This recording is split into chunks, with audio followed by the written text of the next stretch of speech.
transmitiendo desde el Hotel Holiday Inn Guadalajara Expo. Aquí tenemos a nuestra anfitriona, Gaby. ¿Cómo te encuentras? Hola Diana, muy buenos días. Bienvenidos a todos a su casa, el Hotel Holiday Inn Express Guadalajara Expo. Me da mucho gusto que estén aquí con nosotros, que nos conozcan y que nos permitan pues, platicar esta mañana unos minutos o una hora si es posible. Claro, por supuesto. Y bueno, más que el arranque es la primera temporada, muy orgullosos de este padrinazgo de siempre de Sergio y ahora engalanado de estas bellísimas mujeres que hoy nos acompañan. Quiero agradecer muy puntualmente la presencia de la diputada Gabriela Cárdenas, diputada. Gracias. Diputada presidenta de la Comisión de Desarrollo Económico del Congreso. Gracias, buen día. Diputada, muchísimas gracias. Hoy un placer tenerla. La verdad que además de engalanarnos con su presencia y su liderazgo, es muy importante saber qué va a pasar y bueno, estamos ahorita en ese contexto.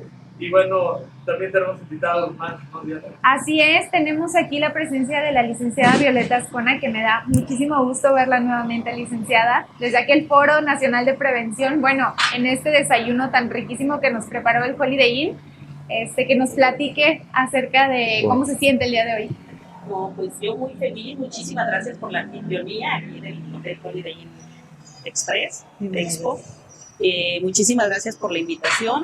Para mí es un orgullo participar en este tipo de comunicación, en este tipo de conversación, para poder también pues mencionar todas las cosas que han estado sucediendo en las organizaciones civiles que me honro presidir.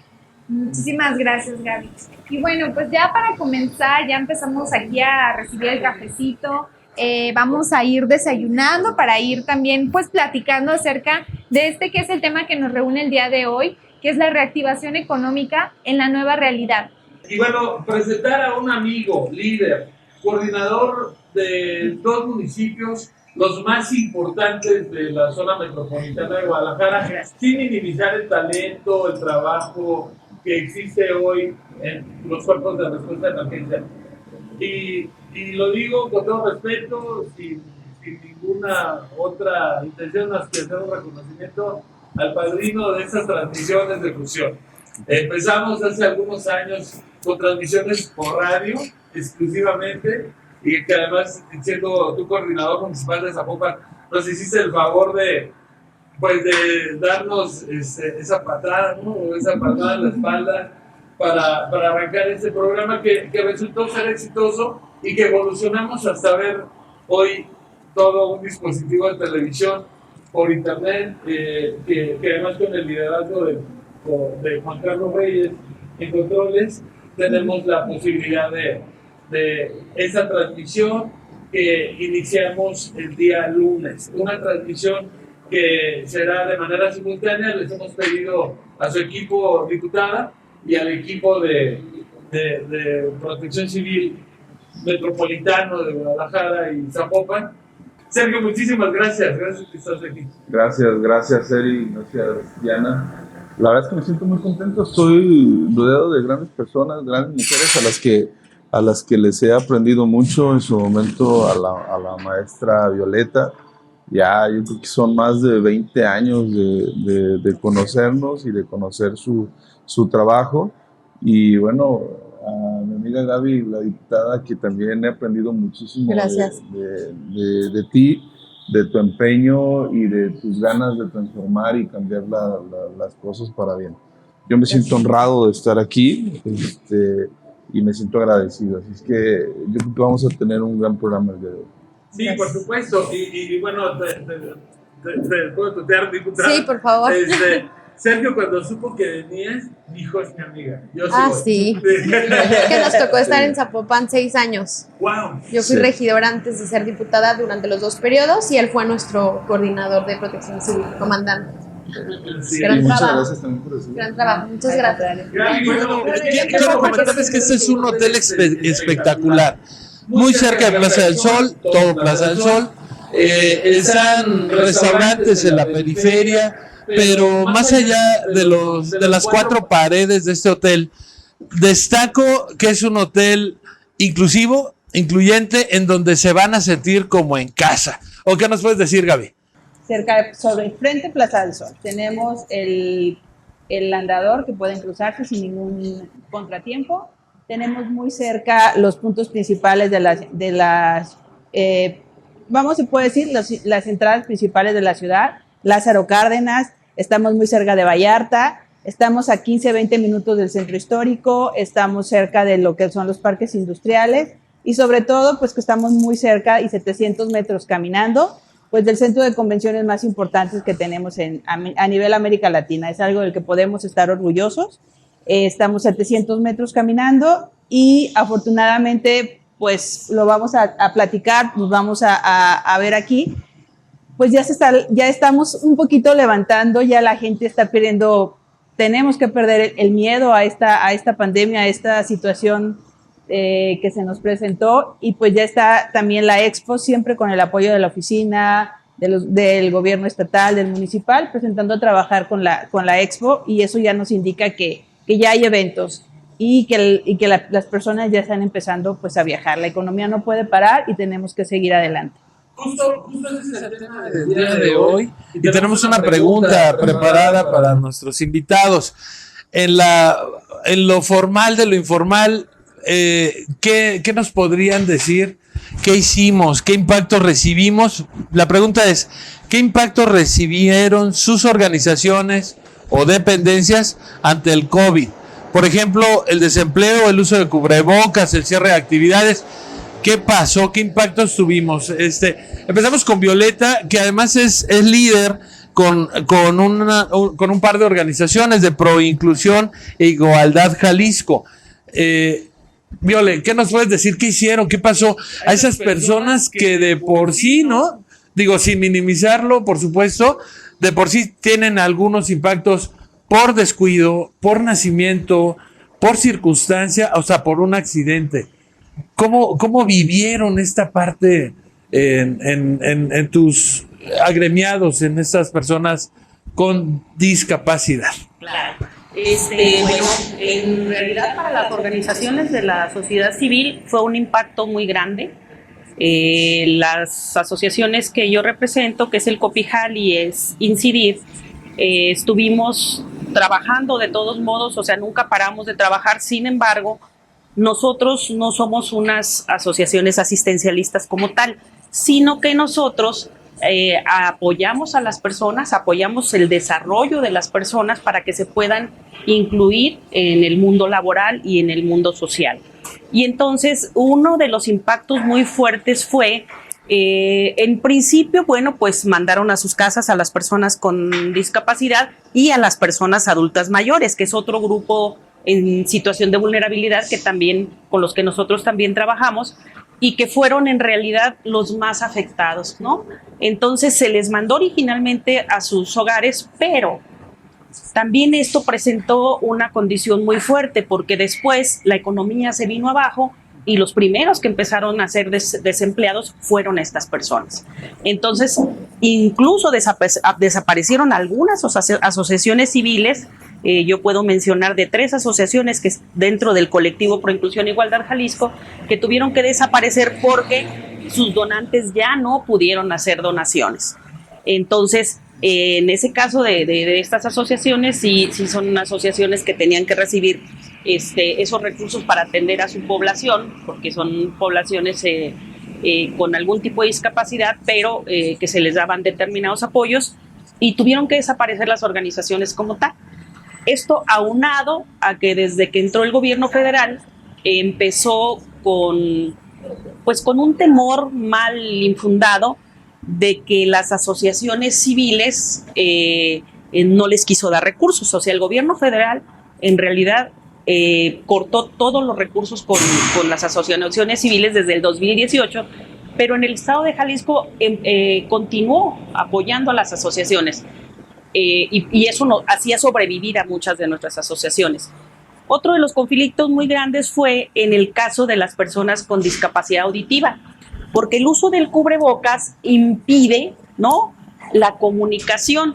¿Y qué sucede con ellos? Muchos de ellos leen los labios la gesticulación para las personas con discapacidad auditiva es importante, ¿no? Entonces, les cortan la comunicación y bueno, también se generaban pues muchos conflictos porque desde instrucciones, cosas, bueno, pues las personas se quedaban en blanco, ¿no? Entonces, en realidad fue un golpe muy duro para las personas con discapacidad, para las personas adultas mayores y para las organizaciones de la sociedad civil. Pues muchas gracias. De repente vivimos normal, somos gente normal, completa, y no visualizamos ese impacto. Gracias.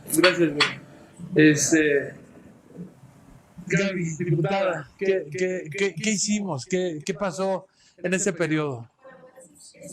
Que la pandemia nos pegó a todos, pero no a todos por igual, ¿no? Le pegó sobre todo más a las personas que vivían mucha desigualdad, ya lo mencionaba Violeta, pero las personas que ya tenían de por sí una situación precaria de mucha desigualdad, pues le impactó de forma muy alarmante y de verdad es que todos nos volvimos todólogos, sobre todo las mamás, ¿no? Amas de casa, comenzamos a trabajar desde el hogar, nos convertimos en maestras, enfermeras, doctoras, incluso hasta estilistas, ¿no? Tuvimos que migrar nuestra forma de vivir, adaptarnos a esta pandemia, a una nueva normalidad. También hay que decir que las niñas y los niños fueron los más valientes y los más resilientes ante esta situación.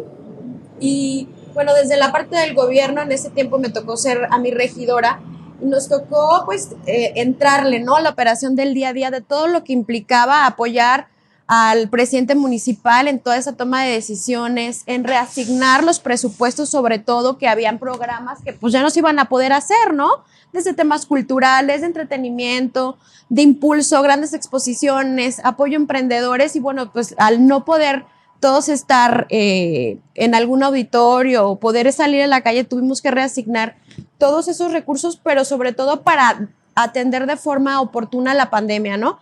Las personas de servicios públicos tuvieron que salir a desinfectar, fortalecer nuestro hospital municipal, fortalecer nuestro trabajo legislativo. También tuvimos que adaptarnos a la virtualidad, comenzar a adaptar nuestros reglamentos que no estaban listos para eso, para poder sesionar de forma virtual. Nos tocó perder a un ser querido, ¿no? A muchas personas nos tocó vivir ese gran dolor. Y bueno, estamos aquí. También pérdida de muchas empresas. Según los datos que tenemos por parte de la Secretaría de Desarrollo Económico, se perdieron 370,000 millones de pesos en pérdidas finalmente que tuvieron todos estos negocios. Muchos tuvieron que bajar la cortina. Y a pesar de que se hizo una inyección muy fuerte de este presupuesto que se reasignó y que se enfocó en fortalecer a las micro y pequeñas empresas, que hay que decir que son las que sostienen sobre todo a nuestro estado y a nuestro país, las MIPYMES, el pequeño changarrito, la papelería, todos estos pequeños negocios son los que nos mantienen aquí de pie. Y a pesar de que se inyectaron más de 1,000 millones de pesos, pues creo que no fue suficiente para la magnitud del problema que estábamos teniendo, ¿no? Hoy creo que podemos decir que hicimos lo correcto, no podemos decir que no tuvimos un impacto, claro que lo tuvimos, porque hicimos lo correcto, se tomaron las decisiones oportunas, un plan de contingencia, el tema de la vacunación, el tomar decisiones de forma adelantada para poder manejar mejor la pandemia, se activaron todas las medidas sanitarias a tiempo. En el tema de las niñas y los niños también nos pudimos percatar que la Secretaría de Educación pudo dar un paso al frente y adaptar todos sus protocolos, el poder adaptar sus plataformas a la virtualidad. Y bueno, hoy el panorama es otro, nos sentimos muy orgullosas y orgullosos de los datos que estamos teniendo. Según también datos que nos ponen con 763 millones de pesos de inversión extranjera directa, lo que quiere decir que Jalisco es un estado que está preparado, que genera certeza en quienes quieren invertir dinero, que a pesar de todo seguimos siendo ese referente y yo estoy segura que podemos posicionar a Jalisco como ese motor económico de la economía de nuestro país. Tenemos datos también que se generaron en este año 95,000 empleos, que eso es muy alentador, es un panorama que nos llena de esperanza, y 5,000 nuevas empresas por parte de datos que tiene el IMSS. Entonces, sí, la pasamos muy mal, tuvimos que adaptarnos, a todos nos impactó, pero hoy podemos hablar que estamos pasando de la recuperación económica, que es lo que se buscaba durante todo el año pasado y principios de para avanzar hacia el crecimiento y el desarrollo económico, poniendo al centro a las personas. No podemos dejar de lado cómo los empresarios, a pesar de que también estaban impactados económicamente, dieron un paso al frente con Jalisco Solidario, con Jalisco Te Reconoce, con todos estos apoyos que se hicieron y que sumamos de la mano de la iniciativa privada. Y bueno, reconocer todo este trabajo que se ha venido haciendo en equipo. Entendimos que solos no podemos y nos necesitamos. Entonces, pues esa es por mi primera intervención. Creo que son datos interesantes. Dejando un poquito de lado el tema de las líneas aéreas y todo lo que conforma el área de hospitalidad, el área de hotelería también tuvo sus afectaciones, porque somos una empresa que damos trabajo a terceros, los taxis, el camión, el changarrito, o sea, la derrama económica que nos genera el área de hospitalidad es muy grande, tanto para la economía formal como para la informal. En nuestro caso, también los hoteles, ¿cuál fue la primera indicación? El personal que teníamos vulnerable se fue a su casa, estuvo en su casa, siempre con el apoyo económico, con su sueldo. No hubo una situación de, bueno, pues tengo una colaboradora en especial que tiene insuficiencia renal, y bueno, pues aquí está tu renuncia, nos vemos, nada de eso. Las personas vulnerables por edad, por enfermedad, como todos lo sabemos, estuvieron en su casa, se les pagó al 100% su nómina. Muchos hoteles de la zona, sin hablar de hoteles de playa o de hoteles donde a lo mejor el tema de turismo no es tan fuerte porque ellos no reciben leisure, sino reciben gente que va a trabajar, pues cerraron. Muchos hoteles también bajaron su cortina y estuvieron 3-6 meses cerrados. Todavía el último, apenas este mes, levantó su puerta. Entonces, eso también pegó mucho. En nuestro caso, en la propiedad en sí, pues tuvimos que hacer cambios, tuvimos que ser resilientes, tuvimos que primero nosotros como líderes o como parte, pues entender qué estaba pasando, entender qué era esto del COVID, tratar de desmenuzarlo. ¿Por qué? Porque uno tiene que estar con sus colaboradores, con la gente que tenemos aquí, con el cliente, pues que nos vea fuerte, teniendo todos los protocolos que se nos pidieron a la entrada del hotel, es la toma de temperaturas, que ahorita ya está entre que sí, no, pero siempre es importante, siempre es tenerle al huésped y al colaborador que se sientan seguros del lugar donde están. Y eso también incluye que Jalisco también sientan que es un destino seguro, donde pueden llegar y pueden empezar a desarrollar sus actividades. Recibirlos, el personal de las áreas siempre está con sus guantes, está con todo lo, como pueden ver a mi compañero, recepción, sus barreras. Tenemos en recepción siempre disponible, y eso es parte de la marca y de los protocolos que nos genera IHG, el gel, el cubrebocas. Si no lo traen, se les olvidó, no lo portan, lo que sea, nosotros estamos obligados a ofrecérselos. En las habitaciones siempre la sanitización. Estamos haciendo algo más allá, son 24 horas, porque ahorita la ocupación desafortunadamente nos permite dejar una habitación disponible 24 horas para poderla sanitizar y que la siguiente persona que va a ingresar se sienta seguro. Tenemos una promesa de limpieza, una promesa en donde si el huésped no se siente cómodo, siente que algo no lo llena al 100, lo cambiamos de habitación, le ofrecemos otra habitación donde él se sienta seguro. Sanitización de áreas, limpieza. Nuestros colaboradores igual, ellos están convencidos porque tuvimos que trabajar en eso. Afortunadamente no tuvieron ningún deceso importante, enfermos sí, pero nada que lamentar, muy pocos. Entonces eso también ha hecho que las empresas se sientan seguras y ya exista la confianza de viajar, de volver a eliminar un poquito todo esto del trabajo electrónico, de estar haciendo actividades, pero ya la hotelería es hospitalidad, necesitamos el contacto, nosotros vivimos del contacto del día a día, entonces es importante y como seres humanos necesitamos vernos a la cara. Muy bien. ¿Y el tema de seguridad qué pasó? ¿Qué estábamos preparados?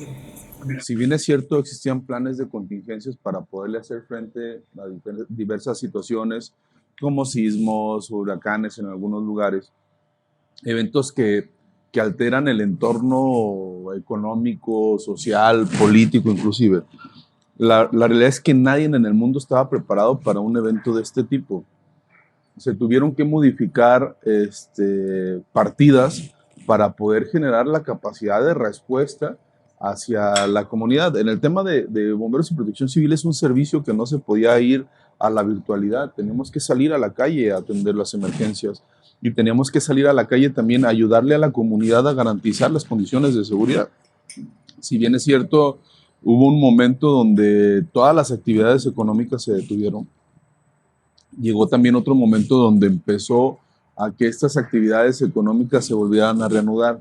Y hubo mucha industria de la transformación de productos químicos o que en sus procesos llevan una cantidad importante de productos químicos que comenzaron o fallecieron los responsables de mantenimiento de esas áreas o ya no estaban trabajando con ellos porque no podían seguirse sosteniendo con los ingresos que estaban teniendo una empresa que los había mandado a descansar. Entonces esto suponía un riesgo de incendio y de explosión alto que teníamos que enfrentar, porque después de estar meses parados y tener un mantenimiento adecuado, todas estas líneas de producción se iban a volver a activar y había que estar al pendiente de ellas. En el tema de inversiones, bueno, tuvimos inversiones que se tuvieron que cancelar, o más bien no las tuvimos porque se cancelaron, y ese recurso fue destinado a atender lo que era prioridad, ¿no? Todo el tema de bioseguridad, que como gobierno pudiéramos aportar nuestro granito de arena para garantizar esas dependencias que sí tenían continuidad de operaciones como seguridad pública, como salud, como bomberos y protección civil, que lo pudiéramos hacer con el mínimo de riesgo para nuestra gente. Y prácticamente perdimos en ese tiempo el 40% de nuestra capacidad operativa porque se mandó a mucha gente con riesgo o vulnerables a descansar, al tema de aislamiento. La pandemia, entre otras cosas, y ya lo comentaban, el tema de la virtualidad fue algo, sobre todo en la educación, que hasta antes de la pandemia todavía se veía como un tabú, era un tema que los especialistas en educación no querían tocar, que decían que no era viable y lo tuvimos que hacer. Entonces, yo creo que nos ofreció muchos retos, nos dio la oportunidad de ver la vida de una manera, de tomar esta segunda oportunidad para muchos de nosotros que ahora somos sobrevivientes a esta pandemia, porque se fue mucha gente, y nos permitió adaptarnos a esta nueva realidad. Hubo cuerpos de bomberos en el país que cerraron estaciones. En México tenemos bomberos, como en el caso de Guadalajara y Zapopan y el resto del área metropolitana, que son municipales y que tienen un financiamiento y eso ayuda a su operación. Pero tenemos otros que son voluntarios o que tienen un patronato. Entonces, al momento de que les cortan el flujo los donantes, bueno, pues ellos tienen que tomar decisiones y cerrar estaciones. Una de las 3 ciudades más importantes del país cerró estaciones. Monterrey estuvo cerrando estaciones de bomberos porque no tenían la capacidad de mantener la operación y lo que hacían es, bueno, vamos a trabajar con menos recursos, vamos a fatigar más a nuestra gente y vamos a hacerle frente a esta situación. Yo creo que hace 2 años, en el 2020, fue un año que paró toda la actividad humana prácticamente. Fue el año que menos incendios forestales tuvimos, por ejemplo. De los últimos 30 años fue el año que menos incendios tuvimos. Lo mismo sucedió en las zonas urbanas. Lo mismo sucedió en los accidentes vehiculares. Entonces, eso también nos dio la oportunidad de reorganizarnos y de replantear cómo íbamos a intervenir con la comunidad para garantizar una vuelta a la normalidad lo más fácil posible, sin riesgo para las personas, ya no por la pandemia, sino por riesgos de incendios o de explosiones o de otro tipo de problemas que pudieran presentarse al momento de que la actividad económica se estaba reanudando.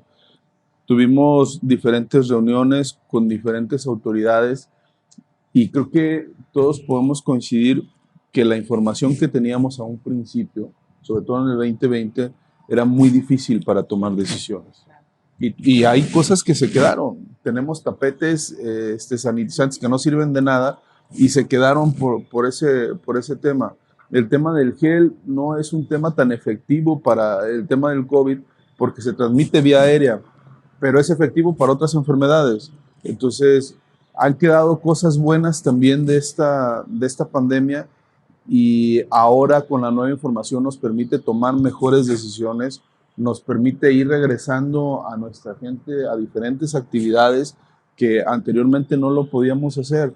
Imagina gente que estaba trabajando y su área laboral era un lugar donde tenía que hacer el desempeño físico de una actividad. Y luego dices, oye, pues vete a tu casa, pero ayúdame en la computadora para hacer este trabajo. Oye, pues es que no sé usar la computadora o no tengo computadora. Entonces, esto también nos permitió que hubiera personas que desarrollaron otro tipo de habilidades que no tenían antes de la pandemia. O sea, al final hay muerte, sí, hay enfermedad, sí, pero también tuvimos un área de oportunidad importante que la estamos aprovechando y es donde podemos decir que somos una sociedad resiliente. Y ahora me gustaría escucharlas acerca sobre si estaban preparadas con alguna reserva, algún plan o estrategia financiera para este impacto y cuáles fueron esas acciones, actividades, promociones y gestiones que se llevaron a cabo. Me gustaría saber, comenzando aquí con el Hotel Holiday Inn. Gracias, Diana. Bueno, preparados no, porque nadie nos esperábamos esto. No es una situación de la que ya la tuviera presupuestada, pero afortunadamente, pues el hotel es una parte de Grupo Citelis, una organización que tiene su corporativo en la ciudad de Morelia, que tiene varias unidades de negocio. Entonces, el hotel, afortunadamente, estamos en una empresa fuerte. ¿Qué hicimos cuando empezó todo esto? Empezamos con el tema de las personas que eran vulnerables, pues se retiraron a sus casas. Empezamos a trabajar, entender, a leer toda la información, todo el tema de protocolos, entender qué estaba pasando o lo que en ese momento, en el 20, entendíamos en la información que había. Platicar con nuestros colaboradores, explicarles la gravedad, la importancia que estábamos viviendo, pero que tampoco iba a ser para 3 meses. O sea, que tomáramos conciencia que era un proceso largo y obviamente eso iba a impactar a nuestras actividades, a nuestros empleos y obviamente a nuestros ingresos. Platicamos con ellos, hicimos un reajuste de presupuesto, priorizamos nuestras actividades y a dónde teníamos que dirigir nuestros recursos. La ocupación obviamente se vino al suelo, de tener un cierre de un 19 de 60%, pues cerramos con un 25%. Entonces había días o semanas que no teníamos más que 3, 10 habitaciones ocupadas, porque también teníamos que acatar ciertas disposiciones que en su momento nos hizo el gobierno estatal de cerrar todo lo que era la venta a través de internet. Entonces únicamente teníamos o podíamos recibir personas que eran priorizantes para la actividad económica, porque la actividad económica pues no pudo parar al 100%. Entonces nada más recibíamos ese tipo de personas, laboratorios, empresas de alimentos, tecnología, era lo único que podíamos recibir. Tuvimos que hablar con el colaborador, hacer actividades, sí, descansos, mandarlos a su casa, porque no tenía caso económicamente, porque no había el ingreso para pagarle. Pero también teníamos que priorizar porque teníamos que tener limpio el hotel, con o sin personal ocupado, con habitaciones o no. El hotel tiene que estar limpio. El hotel tenía que tener pues todo ese protocolo, teníamos que estar limpiando todo cada determinado tiempo, sanitizar áreas, y eso no se hacía solo. Entonces sí tuvimos que jugar mucho con el colaborador que nos apoyara, tal vez haciendo actividades no específicamente en ese momento. Si a alguien le tocaba limpiar esa habitación, que en este momento no era necesario porque no estaba ocupado, reacomodarlo y pedirle el apoyo para que estuviera limpiando áreas, sanitizando, haciendo otras actividades económicas, otras actividades en el hotel que también apoyaran a sentirse seguro. Hicimos los protocolos que siguen ahorita vigentes, que eso se amplió se hizo desde que fue a los 8 o 15 días que empezaron con el uso del cubrebocas obligatorio. Los tuvimos que estar haciendo, gestionamos, pues sí, ver cómo íbamos a tener liquidez. Lo más importante es la liquidez, cómo iba el hotel a trabajar y a seguir teniendo esa liquidez. Obviamente se hizo pues con todo el apoyo de la parte financiera del área del corporativo de Citelis, para ver de qué negocios o cómo de esa bolsita teníamos que sacar pues el sueldo, los alimentos, el pago de servicios. Tuvimos que trabajar mucho también, muy de la mano, dueños, ejecutivos y colaboradores, para poder seguir aquí. Y nunca cerramos, eso fue algo importante. El hotel nunca cerró y aquí todos los que estamos aquí pues nos estamos orgullosos de trabajar en esta empresa que afortunadamente nos dio el apoyo. Hablando de datos, sobre todo en la parte de turismo, creo que el panorama es alentador. Tuvimos una derrama en el 2021 de 71 millones de pesos. Recibimos en Jalisco 35% más de turistas, que creo que Jalisco sigue siendo ese referente que da certeza, como bien lo decías, es un lugar en el que podemos darles esa seguridad a los visitantes de que se van a sentir a gustos, pero además hoy en día de que van a estar seguros. Ya recuperamos en un 50% más la ocupación hotelera, que creo que también son datos que no podemos perder de vista. Y bueno, sí, la pandemia nos quitó mucho. Yo creo que nunca más volveremos a la normalidad a la que estábamos acostumbrados, pero también nos hizo desarrollar habilidades blandas, nos hizo aprender a disfrutar más la vida, los momentos, el volvernos a encontrar, abrazar a nuestros seres queridos, el poder regresar a nuestros trabajos, a nuestros centros de trabajo y poder compartir con nuestros compañeros era algo a lo que ya no estábamos acostumbrados y que sin embargo sí nos movía ya a regresar y que todos estábamos anhelando ese momento. Nos quitó mucho, pero creo que también nos dio mucho, ¿no? Para aprender a disfrutar más la vida, a no juzgar. Y bueno, hoy desde la parte que nos ocupa es, no podemos permitir que otra pandemia o cualquier otra circunstancia nos agarre mal parados, ¿no? Tenemos que dejar las bases muy firmes en nuestros reglamentos, en nuestras leyes, un plan de contingencia, tenemos que hablar de un ingreso mínimo vital, un seguro de desempleo, son cosas que tenemos que discutir porque justamente le pegó a las personas que más nos necesitan esta pandemia en el bolsillo, todos los que tuvieron que bajar la cortina. Y podemos hablar de que es importante también decir que la economía de las mujeres, ¿no? ¿A quién nos tocó estar ahí al frente de todo con una mayor responsabilidad? No estoy diciendo que los hombres no lo hayan vivido, pero con una mayor carga a las mujeres, el trabajo de cuidados. No podemos hablar de la reactivación económica sin esta agenda de cuidados, porque sobre nuestras manos, sobre nuestra responsabilidad está el cuidar a un niño o a una niña, a un adulto mayor o a una persona con discapacidad. Entonces, hablar de la reactivación económica en nuestro estado, de este crecimiento y este desarrollo económico no se puede pensar si no ponemos al centro a las personas que más nos necesitan y a las mujeres. Entonces, eso es en lo que estamos enfocados, a crear estas bases fuertes, estos cimientos para que Jalisco sea ese referente y ese motor económico de nuestro país. Comandante, ¿qué nos pudiera platicar acerca de si estábamos preparados con algunas reservas, planes o estrategias financieras para este impacto? ¿Qué acciones o actividades, promociones o gestiones se llevaron a cabo? Mira, yo creo que depende de la institución. En la gestión integral de riesgos existen los mecanismos de transferencia de riesgos o los instrumentos de transferencia de riesgo. Muchos de ellos son instrumentos financieros. Existen fondos, seguros. En el caso de Zapopan, por ejemplo, tiene el Fondo Municipal de Emergencias, que es un recurso al que le echan mano y de acuerdo a su funcionamiento tiene un monto establecido, pero si ese monto se utiliza, se vuelve a poner el monto. O sea, siempre tienes liquidez en esa partida, pero no en todos los lugares sucede lo mismo. ¿Qué es lo que sí te permite la ley en el caso de las administraciones públicas?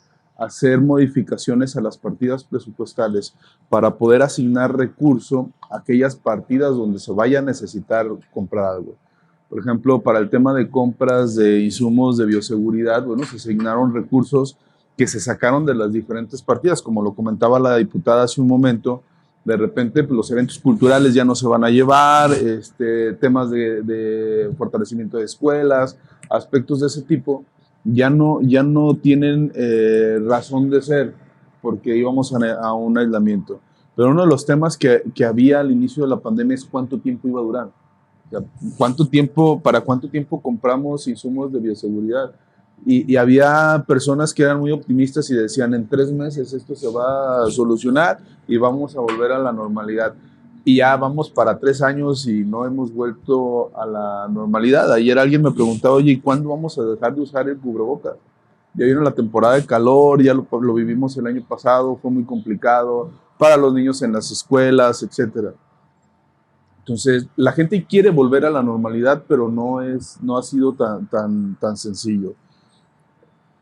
Podemos decir que teníamos instrumentos para hacer frente, pero nadie estábamos preparado para dimensionar el impacto que la pandemia iba a tener en todos los sectores.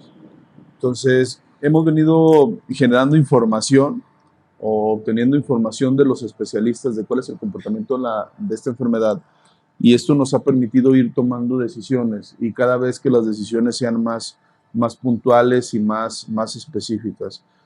En el caso de Zapopan, que fue donde me tocó iniciar este proceso, hicimos un comité donde estaban representadas diferentes dependencias, y entre todos comenzamos a elegir y tomar decisiones sobre qué insumos íbamos a comprar, sobre cuál iba a ser la política pública del municipio para enfrentar la pandemia, sobre cómo íbamos a trabajar hacia el interior también. Y esto nos ayudó, al menos en el tema de bomberos y protección civil, aunque a estas alturas, más de 2 años, el 50% de nuestro personal se ha reportado enfermo o contagiado. Ninguno hasta este momento ha fallecido. Llevamos 3 personas que han llegado hasta terapia intensiva, pero ninguno afortunadamente ha muerto.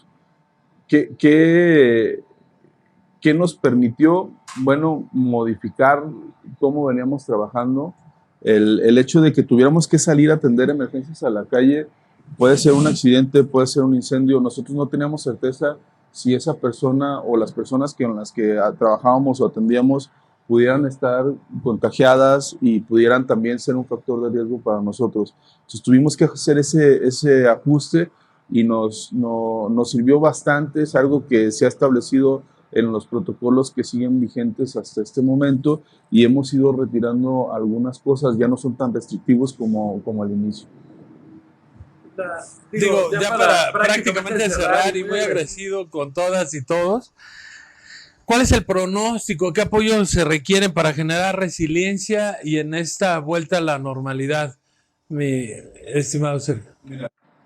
Yo creo que con esta variante, la Omicron, hubo más personas contagiadas, quizás muchas más de las que las estadísticas oficiales mencionan, puesto que muchas personas fueron asintomáticas. Entonces, esto va a generar también una inmunidad muy importante en la sociedad.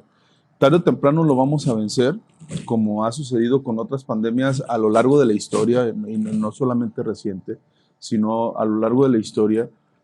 Pero lo importante va a ser, una vez que superemos esta etapa, hagamos un análisis de cuáles fueron las lecciones aprendidas, de cómo vamos a ir enfrentando este tipo de cosas. Cada vez tenemos que cambiar nuestro modelo de análisis de la información para la toma de decisiones. En materia de protección civil, hemos tenido varios paradigmas. El 85, que somos una generación que crecimos con la parte de los recuerdos del 85, toda la tragedia que se vivió, que se creó el Sistema Nacional de Protección Civil. Y ahora con el sismo del 2017, la sociedad ya lo olvidó, ya nadie se acuerda de este último sismo y el impacto que tuvo, pero tampoco hubo una modificación ni se fortalecieron a nivel federal los sistemas de protección civil. Entonces no hay una lección aprendida ahí y no hay nada que se haya recapitulado para tomarse en cuenta. Pero hubo eventos, por ejemplo, la Guardería ABC o el Casino Royal, que eran eventos en los que los programas de protección civil estaban enfocados a aspectos que tenían que ver con el orden natural o físico de las cosas.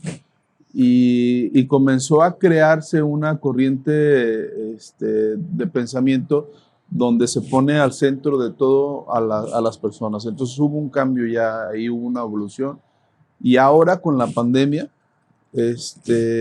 nos llevó a una frontera que nosotros nunca imaginamos ni siquiera que la podíamos cruzar, nunca imaginamos siquiera que existía, porque no estábamos preparados para eso. Nos sentimos tan vulnerables como los españoles cuando llegaron a América, o los indígenas cuando llegaron los españoles, por las enfermedades que traían, no por el tema de conquista, sino por el tema de las enfermedades que había y las que traían de otro lugar.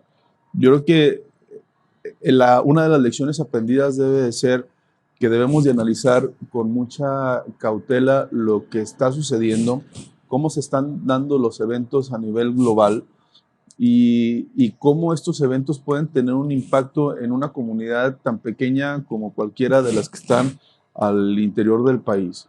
Entonces yo creo que esa parte va a ser importante, porque ya se rompió ese paradigma.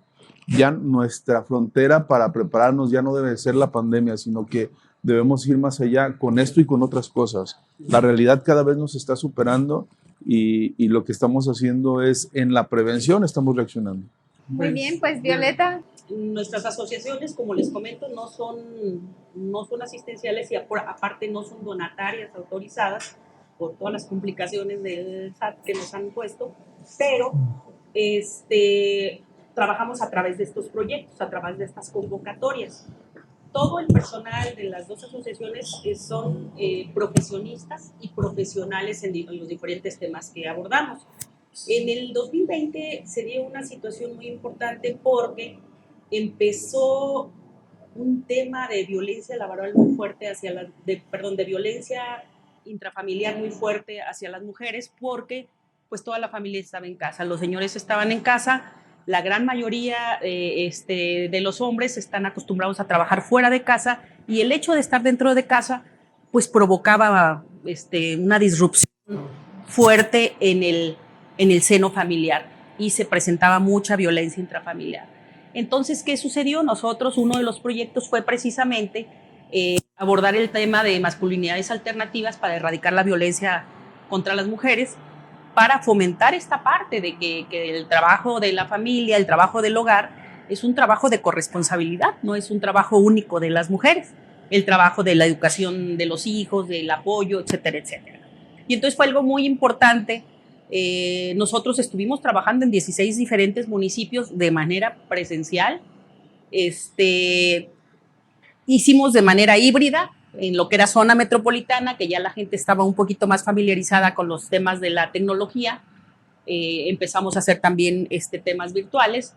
Y bueno, trabajamos también un tema que comentó la diputada muy acertadamente sobre el tema de cuidados. El otro proyecto era sobre la importancia de los cuidados de las personas con discapacidad y las personas adultas mayores por la familia, como una corresponsabilidad familiar. ¿Por qué? Porque los cuidados por lo regular se lo enmarcan a una sola persona y por lo regular es mujer.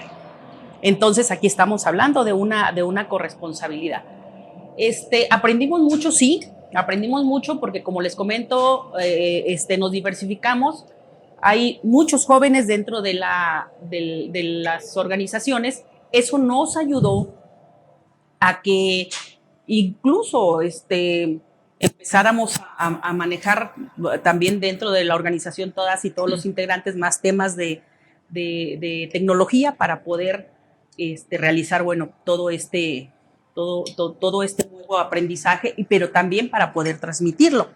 Porque una cosa es que lo aprendas tú en lo particular, pero otra cosa es que tú también aprendas a transmitir la información. Ya en el 2021 tuvimos también la oportunidad de bajar otro proyecto muy importante por parte de la Subsecretaría de Derechos Humanos del Gobierno del Estado, donde nos enfocamos al tema sobre la discriminación laboral de las personas con discapacidad en sus centros de trabajo, ¿no? Que le llamamos estrategias de atención y apoyo para lograr la igualdad y no discriminación de las personas con discapacidad.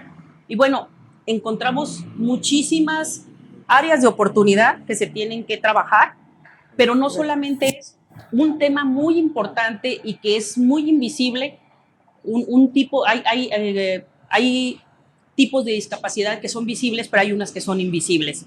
Y una de ellas es la salud mental, que ahora el nuevo término es salud psicosocial. Y en este caso, una de las cuestiones que pegó muy fuerte, y pegó muy fuerte en la niñez, en la adolescencia, en los jóvenes, mucho más fuerte que en las personas adultas, y las personas adultas pegó también muy fuerte en las personas adultas mayores, fue el tema de la salud emocional y la salud mental, ¿no? Y es un tema que se tiene que estar trabajando, ¿no? Es algo que tenemos que tener en cuenta, que tenemos que acudir a los profesionales para poder también apoyarnos en o resolver este tema de nuestra salud emocional y nuestra salud mental. ¿Por qué? Porque es un área donde pegó mucho. Y bueno, afortunadamente también hicimos mucha actividad en algunos asilos donde pues no permitían las visitas, no permitían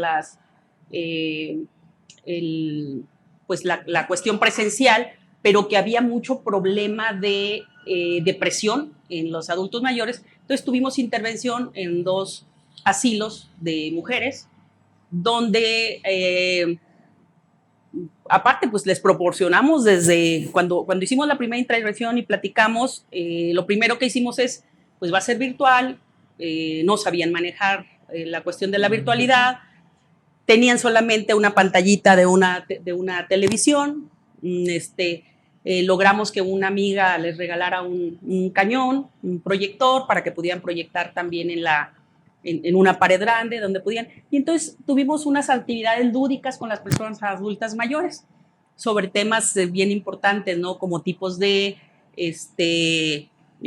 un día una compañera dijo, bueno, hicimos todo un programa, ¿no? Vamos a hablar sobre una canción que seleccione cada una de ellas y vamos a cantarla entre todos, o vamos a buscar de adivinanzas, de refranes, fue muy enriquecedor porque las personas ya esperaban la hora que nosotros íbamos a intervenir, porque ellos ya, es que yo ya tengo mi refrán, y es que yo ya tengo mi canción, y bueno, eso nos ayudó mucho, también a nosotros, a los jóvenes, porque les comento, dentro de la organización también hay muchos jóvenes que no se imaginaban que el hecho de interactuar con las personas adultas mayores iba a ser, híjole, va a hacerles el día, y yo creo que aprendieron más las personas jóvenes que las personas adultas mayores. Entonces, y fue una satisfacción muy grande. Sin embargo, pues sí, aprendimos también a trabajar, porque acuérdense que cuando hablamos del tema, por ejemplo, de discapacidad, a la hora que vamos a impartir capacitación o alguna información, depende del tipo de discapacidad, tú tienes que también tener la accesibilidad necesaria para poderla transmitir. Y se aprendió y se realizó. Entonces, la verdad fue muy interesante, incluso crecimos muchísimo como organización en la parte personal, y bueno, y ahora estamos preparados. Creo que no debemos pensar en la cuestión preventiva, sino en la cuestión predictiva de la vida. Y entonces esto también nos enseñó que el ser humano somos únicos y que tenemos que ese acercamiento, que pues con todo el riesgo que se conllevaba, no dejamos, como les digo, de trabajar incluso en municipios donde se prestaba presencial con todos los elementos necesarios de la protección, y como dijo aquí el comandante, hasta los tapetes y todo nos llevábamos. Bueno, con decirles que nos llevábamos papel sanitario, nos llevábamos gel sí, pero aparte de antibacterial también llevábamos jabón líquido, porque íbamos a municipios donde en realidad nos prestaban que si la Casa de la Cultura, que si determinados lugares, pero pues sí te prestan, están los baños, pero resulta que en los baños pues no hay papel o no hay, y entonces pues como las medidas de bioseguridad. Entonces nosotros llevábamos todo, pero gracias a estos proyectos, si no, no hubiéramos podido realizar este trabajo. Y bueno, entre muchísimos más. ¿Y qué sigue? Ahora, digo, seguimos en pandemia, hay una nueva realidad, una nueva circunstancia. ¿Qué podemos esperar del liderazgo que tienes, del trabajo con el que siempre te involucras, pero particularmente de estas dos asociaciones que representas. Sí, bueno, la verdad, muchísimas gracias, Eric, que siempre me halagas muchísimo con el liderazgo, pero quiero comentarles que dentro de las dos organizaciones, híjole, son puros liderazgos. Las personas que participan son líderes, ¿no? De diferentes áreas. Por ejemplo, en el colectivo está conformado por organizaciones de la sociedad civil, por instituciones de gobierno municipal y estatal, por organismos públicos descentralizados, por empresas y por profesionistas en los diferentes temas. Entonces, imagínense, yo coordinar todos esos liderazgos es todo un reto, Sí. pero aparte es todo un orgullo. Y en el caso de INCEDIT tenemos puros jóvenes profesionistas. Yo soy pues prácticamente la mamá de los pollitos, porque la mayoría son gente muy joven. Si hay una persona adulta mayor que tú conoces, que es Tere Cárdenas, que también es una lideraza, imagínate. Sí. Con Tere, que yo también ahí aprendo muchísimo. Pero ya de ahí la que sigue en edad soy yo, y pues yo soy la que coordino todo, y estamos pues con mucha ilusión, vamos a participar a ver si se abre de nuevo la convocatoria para dar una continuidad al proyecto del año pasado con la Subsecretaría de Derechos Humanos del Gobierno del Estado, que ojalá logremos ganar, porque es un concurso que se hace. También estamos apostándole a participar en algunas convocatorias internacionales, que también, bueno, todas tienen sus requisitos muy fuertes, pero bueno, creo que cumplimos muchos. Y bueno, es en unas competencias como en todo, ¿no? Que de 100 ganan 3 a veces, pero bueno, nosotros no dejamos de participar. Independientemente de eso, nosotros también tenemos proyectos para seguir participando con aportación de cada uno de los integrantes. Entonces nosotros no paramos, nosotros dicen que para atrás ni para agarrar vuelo, entonces todo es para adelante y todo es para también ver qué acciones podemos tomar para que no nos agarren desprevenidos en otras circunstancias como esta pandemia que nos agarró muy mal parados. Sí. Hablar de promoción económica se dice fácil, pero con su juventud, su talento, seguramente vamos a tener mucho éxito y continuar ese desarrollo que nos comenta. ¿Qué viene? Pues primero un presupuesto basado a detonar la economía, ¿no? 2020 y 2021 fueron años de recortes a estos rubros, sobre todo a turismo, a cultura, al entretenimiento, a las industrias creativas. Fue un año en el que se colapsó esa inversión. En este año aprobamos incrementos presupuestales de alrededor del 40% para el tema del desarrollo económico, la competitividad. Hay retos de internacionalización, el salir a buscar inversión para nuestro estado, buenas inversiones, empresas que cuiden nuestro medio ambiente, que cuiden a nuestra gente, y que principalmente es eso. 2, el tema de las industrias creativas, cómo vamos a impulsar también este rubro que también es muy importante. El turismo tiene crecimiento muy importante, un alcance muy fuerte para los pueblos mágicos, las policías turísticas, porque bueno, los centros turísticos, ya vas a Mazamitla, Tapalpa, a San Sebastián del Oeste, y esos espacios ya no son ni vivibles ni habitables, ¿no? Ni para quienes están ni vivibles ni visitables. Entonces está muy complicado. Tenemos que reordenarlos. Vamos a impulsar fuertemente a las pymes. Vamos a fortalecer a las y los jóvenes. Vamos a impulsar la ciencia y la tecnología.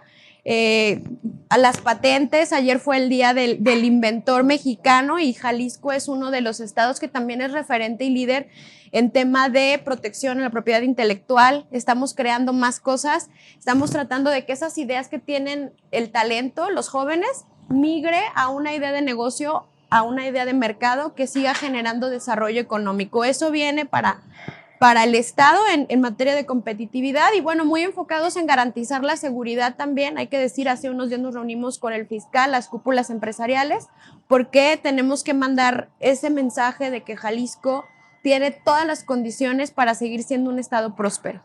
¿Qué nos puedes decir del WhatsApp? ¿No? ¿Qué está haciendo la zona metropolitana? Si alguien nos visita, que sepa que tenemos una estrategia novedosa, con gran visión y también de gran respuesta a emergencias, ¿no? Sí. Mira, es un tema que tiene diferentes connotaciones políticas, sociales, pero me voy a enfocar en la parte técnica, que es la parte que me corresponde.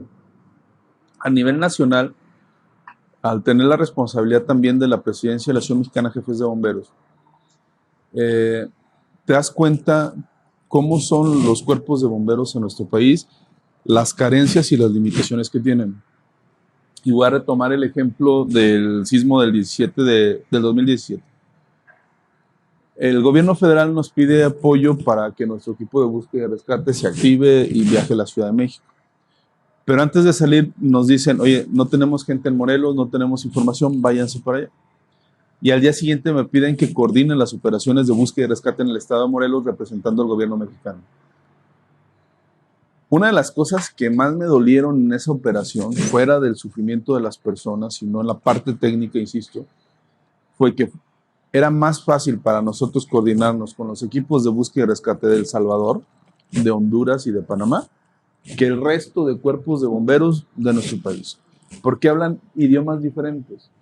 Jalisco ha evolucionado eso y probablemente la gente de aquí no lo pueda entender y no pueda ver lo que esto implica.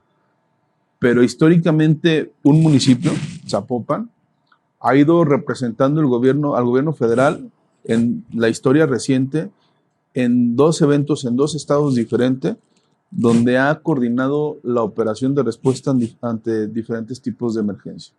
Habla de la capacidad, sí, pero creo que también es importante señalar que nos hace falta mucho por hacer.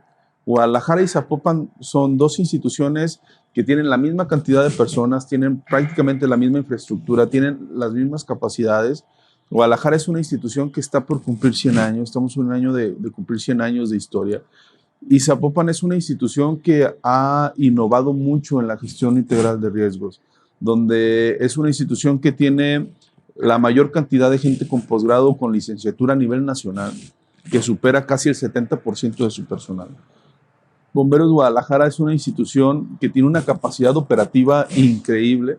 Entonces lo que estamos haciendo es fusionando los 2 aspectos o las 2 cualidades de las instituciones, pero queremos no solamente que sea un trabajo de discurso o de imagen, sino que se crean los reglamentos, que no existe un reglamento interno en casi 100 años de historia, no hay un reglamento interno que rija la vida de la institución, que rija cómo debe de ser la institución y cómo debe ser el servicio profesional de carrera. En este momento, en nuestras instituciones tenemos gente que su única opción es que no los corran, esa es su única aspiración, y que se puedan jubilar como bomberos. Y en 30 años de servicio nunca pudiste ascender en tu institución. Entonces, es una de las cosas que vamos a cambiar. Estamos poniendo en el eje del proyecto a los hombres y mujeres que forman parte de la institución, pero con el objetivo de brindar un servicio de mejor calidad a nuestra comunidad. Que no importa de dónde sea, por ejemplo, este lugar, estamos todavía en Guadalajara, pero cruzas y estamos ya en Zapopan. Y esta es una zona donde no tenemos una cobertura adecuada.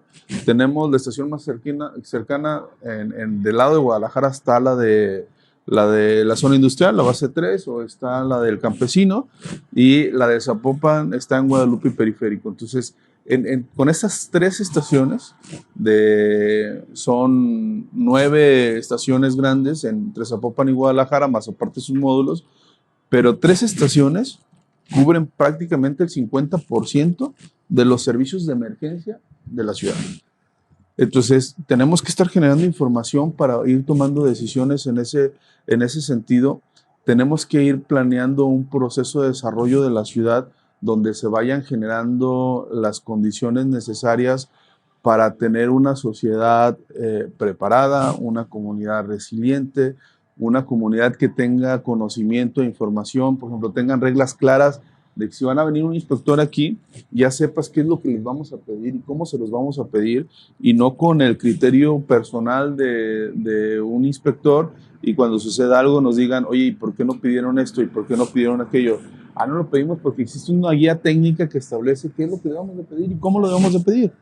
Entonces, esa es a la parte en la que debemos de trabajar. Existe normatividad oficial mexicana, pero nosotros no somos autoridad para vigilar el cumplimiento de esas medidas de seguridad.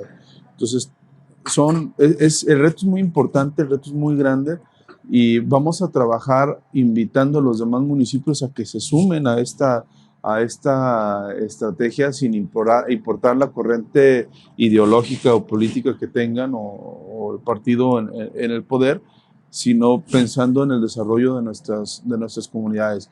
La verdad es que estamos muy atrasados. Somos una ciudad que no tenemos una red contra incendios, por ejemplo. Muchos de los incendios se apagan porque ya no hay que se queme, porque mover aguas en cisternas con el tráfico como el del día de hoy en López Mateos, no puedes mover agua, es difícil. No es lo mismo moverte en una camioneta o todavía en el camión de bomberos que en una cisterna que pesa mucho más que un camión de bomberos. Entonces son cosas de las que tenemos que poner en la mesa, son cosas que vamos a ir impulsando. Yo creo que nosotros vamos a ser un factor de cambio muy importante en nuestras comunidades, pero también un factor de desarrollo económico muy importante. Pues muy agradecido. Felicidades por esos 99 años de este honroso Cuerpo de Bomberos de Guadalajara. Sí. Gaby, ¿qué sigue en el hotel? ¿Qué puede esperar el huésped que nos visita?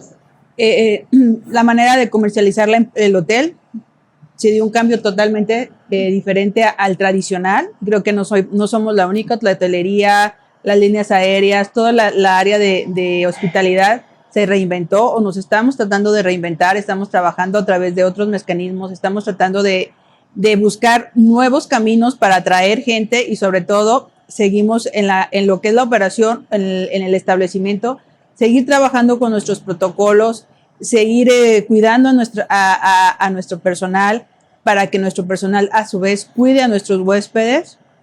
Esa es la intención principal, cuidarnos entre todos, que se sientan seguros y protegidos cuando se hospeden en un hotel de la marca de IHG, en particular con el Holiday Inn Express Guadalajara Expo.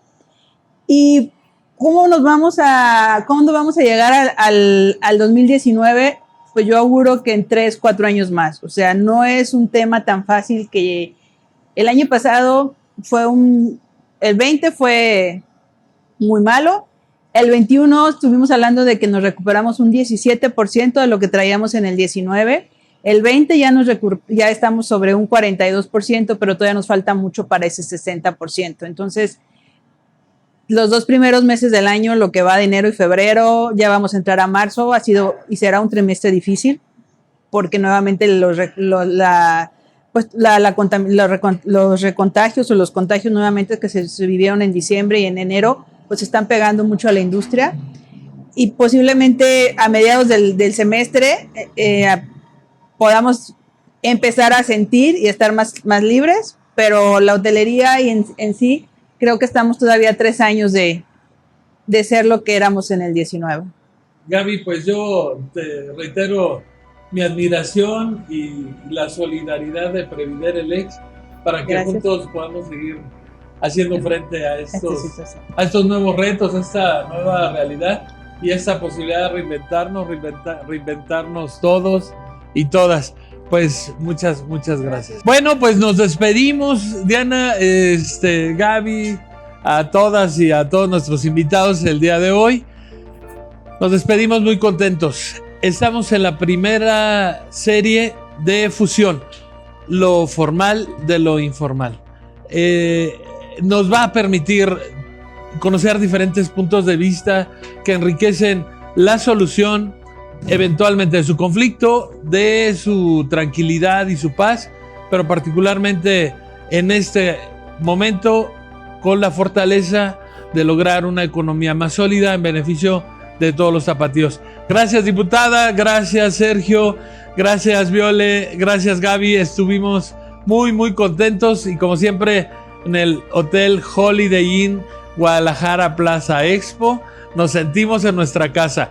No dejen de venir. Si tienen alguna discapacidad, si están en negocio, si vienen a una fiesta, vienen solamente el fin de semana, están en un Jalisco seguro, en un Jalisco hospitalario, en un Jalisco integrador, incluyente y equitativo para todas y todos los mexicanos. El mundo, bienvenido a Jalisco. Muchas gracias. Muchísimas gracias. Déjanos tus comentarios para saber qué te pareció esta dinámica y no te olvides de seguir nuestras redes sociales en Facebook y en YouTube como Previder el Ex. Nos vemos hasta la próxima.